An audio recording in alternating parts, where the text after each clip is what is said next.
Okay, my final guest, an actor, producer, and director who recently founded the civic engagement platform, A Starting Point.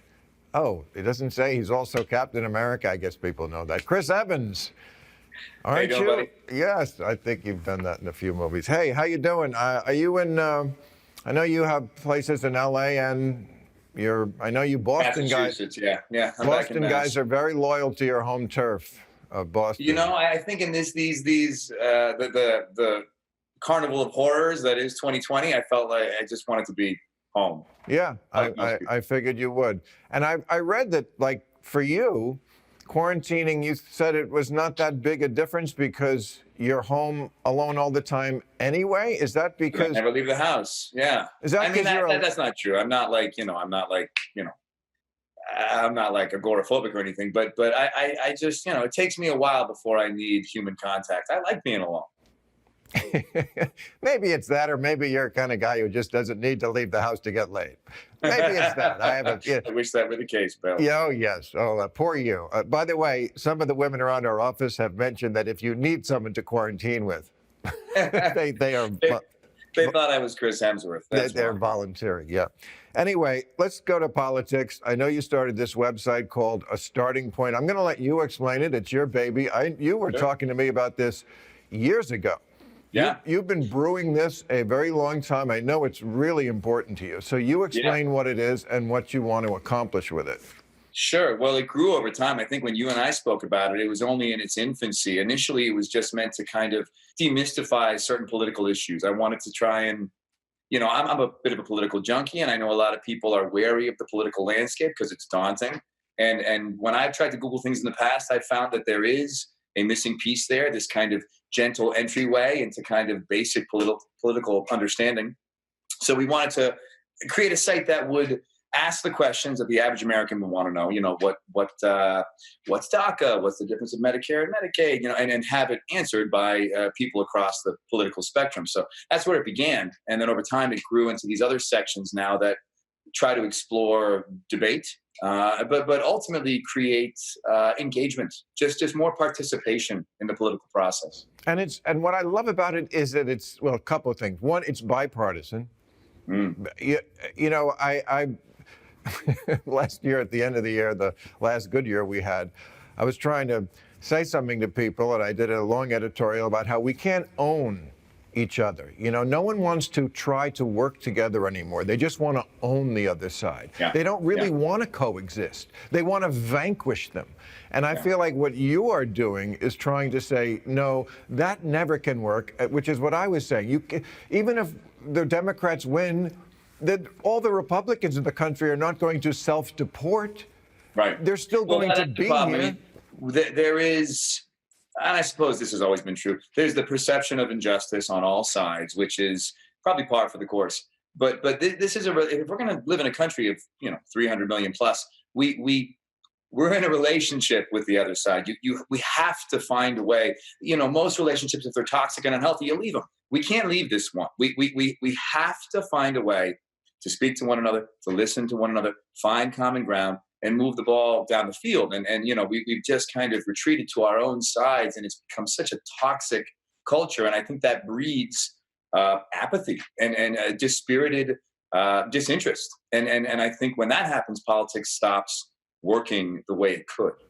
I think that is the exact right analogy. It's a Yeah. relationship that you can't leave. Yeah, we have to find the tools necessary. We can't leave this. And We any- can't pretend you're not there. We can't just scream louder than you. We have to find a way to speak to each other. And people in a relationship know the three most important words aren't "I love you," they're "let it go." Oh, I was going to say, I hear you. Or that. I think the most important thing, in my opinion, humble opinion, I mean, I'm single, so I guess I'm not doing something right. But I would argue that I think just saying, Or I you hear again. just to say I hear what you're saying, that doesn't mean I agree with you. That doesn't mean I endorse what you're saying. It just lets you know that I'm listening. And I think right away we start to put our weaponry down when we realize that we're in a discussion where someone else is recognizing who we are. And it's it's not a pleasant process trying to find common ground, and no one's going to get the whole loaf, but we have to get better at it. Well, maybe with women out there hearing you say how much you like to listen, someone someday will, That's all this was. This is basically like my Tinder profile. someday someone will take pity on you and go out with you, Chris. I feel for you again. But all right, the other thing I love about it is there's no likes. I feel like likes have ruined America. They make people inauthentic and phony and virtue signaling, and I call it the avatar. It's not the real you. It's the you that you put out in public. And you have no message board there. You have no likes. We got to get back to that, right? Just information. Yeah. I mean, I think, being an actor, you have an intimate relationship with message boards, and I've never in my life felt better after reading one. And I think politics in general is a very vitriolic landscape, and I think that's one of the things that turns people off. So I think we just wanted to remove that. There are some negative reward mechanisms when it comes to likes and comments and things like that, and I think we just wanted to keep it purely scholastic. And I think both sides. I think not only the viewers of the site, but the contributors of the site also appreciate it. And where did you get your interest in politics? Was it from your uncle? I know your uncle, Mike Capuano, right? Yeah. He was the longtime congressman who was unseated recently by Ayanna Pressley, right? That's the district you are probably in now, where you grew up, right? It's actually not where I grew up, but next. Close. Okay. So is that why you became so interested in politics? Because of Uncle Mike? Maybe. My family has always been very altruistic, very passionate, unafraid to share their point of view, and I don't know. It's to be honest, it's not that I'm interested in politics. It's more about trying to help, and politics to me seems like this weird broken machine that we've all kind of given up on. But the truth is, if we gave it a spit shine, this thing might actually work. And that starts with participation and engagement. And again, it's become such a toxic landscape. It breeds this exhaustion. People just can't. They can't be bothered. These are intelligent people that I'm speaking about. People who aren't just.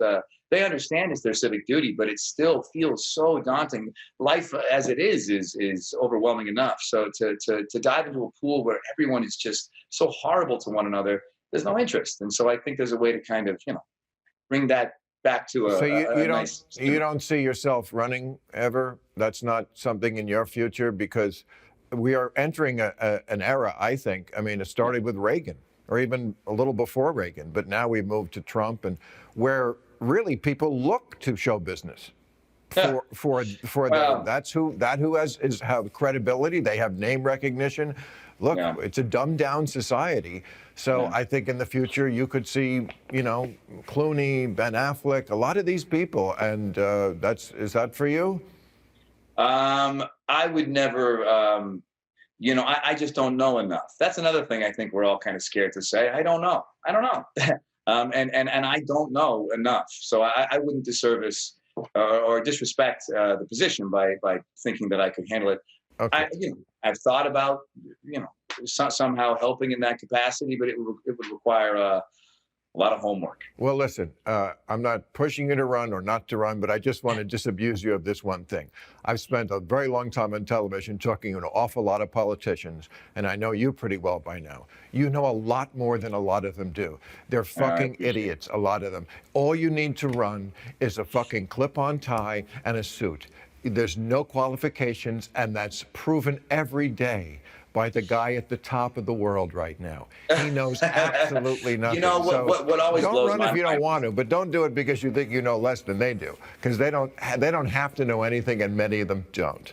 Well, I think my heart's in the right place, but there's a real tapestry of cause and effect. You might think you're fixing one thing, and the downstream impact is something you could have never been aware of. And so I just think before I dove into that recklessly, I think you can get away with that in my industry. You can say, I'm gonna try and direct. Why not? I think when it comes to politics, you got to have a little bit more reverence. Okay. Well, I'm anxious to see your next projects. I always enjoy you in the movies.